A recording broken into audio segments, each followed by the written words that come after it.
আমার আব্বা অনেক বয়স পেয়েছেন। মৃত্যুকালে আমার আব্বার বয়স ছিল ৯৭ বছর।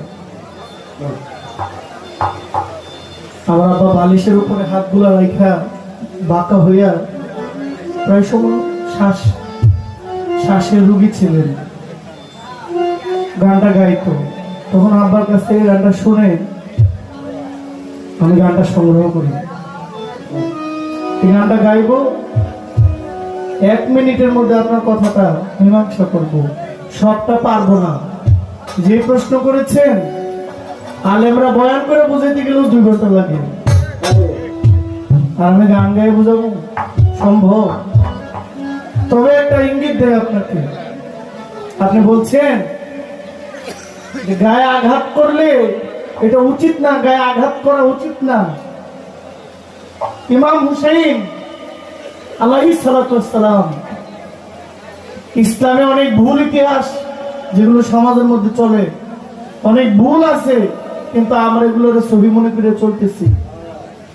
আপনি বলছেন গায়ে নিজে আঘাত করা ধর্মে নাই, তাহলে নবীর একটা দন্ত মোবারক শহীদ হয়েছিল, হযরত ওয়াইস করুনি, উনি কেন ওনার ৩২ দন্ত শহীদ করেছে? আগে এই প্রশ্নের উত্তর খুঁজতে হবে। গায়ে আঘাত করা যায় কিনা এই প্রশ্নের উত্তর মাওলা ইমাম হাসাইনকে দিতে হবে না। ইমাম হাসাইনের আগে নবীর আশেক ওয়াইস করুনি দিয়ে গেছে।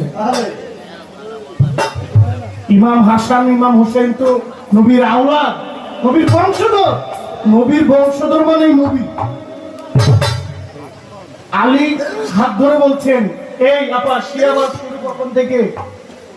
৬৩২ সাল থেকে শিয়াবাদ শুরু, ৬৮০ খ্রিস্টাব্দ থেকে এটা পরিপক্ক হয়।